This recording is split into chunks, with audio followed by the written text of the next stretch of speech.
Anda kembali di Titik Tengah Spesial dan saya juga masih bersama dengan Ahmad Ghani Ghazali dari Badan Pengatur Jalan Tol Kementerian PU, dan kita juga masih berbincang mengenai kepentingan umum Tol Mojokerto Jombang yang saat ini masih dalam proses pembangunan ya Pak Ghani ya, katanya tadi 45%. Nah, tadi dari Pak Ghani ceritakan banyak kendala yang dialami.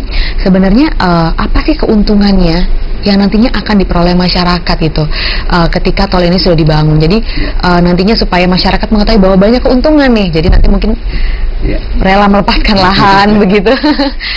Pertama mungkin dari sisi harga dulu ya Mbak.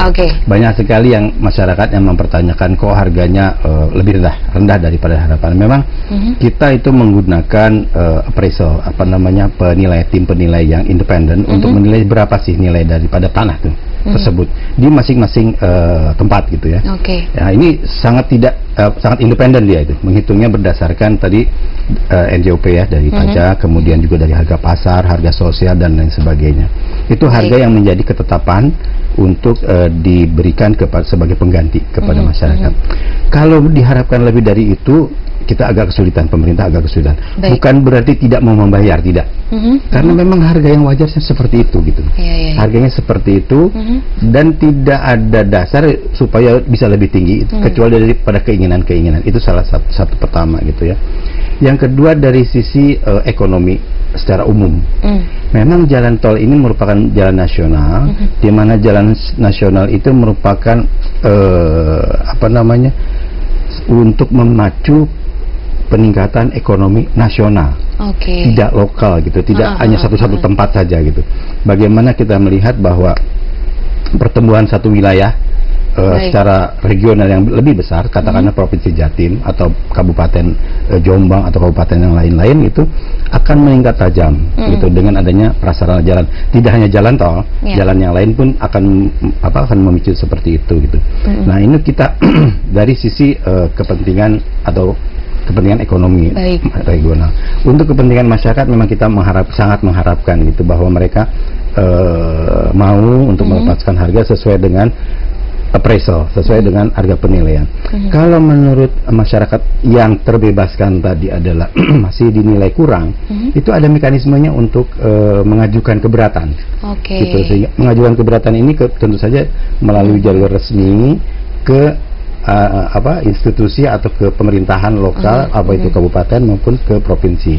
Nah, ini yang jalur resmi ini kita salah satunya diciptakan untuk juga membantu masyarakat dan membantu kita pemerintah untuk membayar berapa harga yang real gitu. Yang diinginkan seperti itu ya. Yang diinginkan dan yang wajar gitu ya. Yang disepakati oleh kedua belah pihak seperti itu ya Pak ya. Kalau 10 kali kan repot. Kita sendiri pun tidak ada dasarnya, sulit. Pemerintah kan akan sulit untuk mengeluarkan uang gitu. Karena terus terang saja untuk jalan tol ini semua prasarana itu adalah milik pemerintah, bukan milik badan usaha. Dia yang membayarin, badan usaha ya, yang membiayai mereka, tanahnya mereka yang biayai, konstruksinya pun demikian, operasinya oleh mereka, tapi tanah dan jalannya itu milik pemerintah. Jadi sama seperti jalan-jalan nasional yang lain, yang mereka miliki, badan usaha miliki itu adalah masa konsesi, suatu masa tertentu di mana dia bisa mengambil uang dari pengguna jalan tol untuk mengembalikan investasi awal. Itu. Jadi kalau dari sisi ekonomi lokal atau orang per orang yang terkena memang akan sulit kita menghitungnya. Tapi memang itu sudah diperhitungkan oleh appraisal itu, oleh tim penilai itu. Apa sih yang menjadi kendala ini?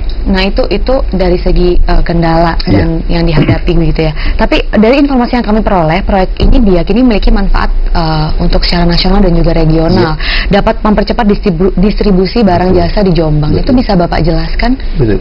Kita lihat bahwa sekarang ini kalau dari Jombang menuju ke Surabaya, katakan ke pelabuhan, ke outlet pelabuhan ini mengalami kendala di jalannya kan agak nggak terlalu lancar gitu ya, betul. Dengan adanya jalan tol yang sudah ini lancar. Pertama itu.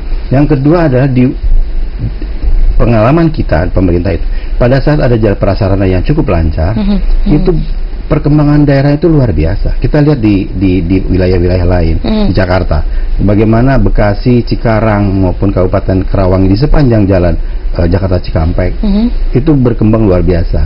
Kemudian juga dia ke arah Tangerang gitu ya, ke arah Karawaci sana juga seperti itu gitu.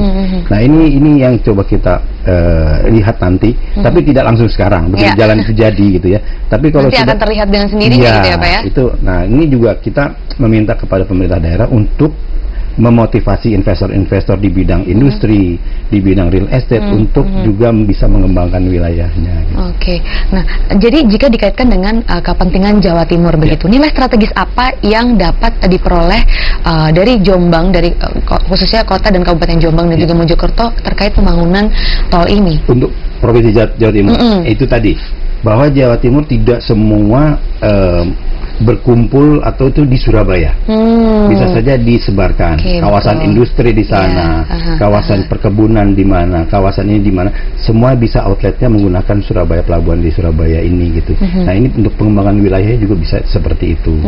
Nah ini salah satu keuntungan dari Provinsi Jawa Timur sebetulnya untuk itu. Sebenarnya banyak sekali ya keuntungan yang dapat diperoleh dari proyek pembangunan tol ini. Nah, apakah itu semua sudah disosialisasikan kepada masyarakat begitu? Itu memang kekurangan kami gitu ya. Kami tidak bisa mensosialisasikan sampai ke pelosok-pelosok butuh bantuan tadi ya dari pemerintah begitu. Gitu ya, itu yang mesti disadari gitu. Memang harusnya sih masyarakat itu ya melihat perkembangan secara makro juga gitu ya. Bagaimana kalau mereka dapat jalan, apakah itu kabupatennya atau di provinsinya dapat jalan tol itu pasti akan masuk. Mungkin sesuatu yang baru tidak mudah untuk langsung diterima ya Pak, tapi memang butuh proses. Nah kita akan kembali lagi membahas mengenai kepentingan umum tol Mojokerto Jombang ini, tetaplah di Titik Tengah Spesial.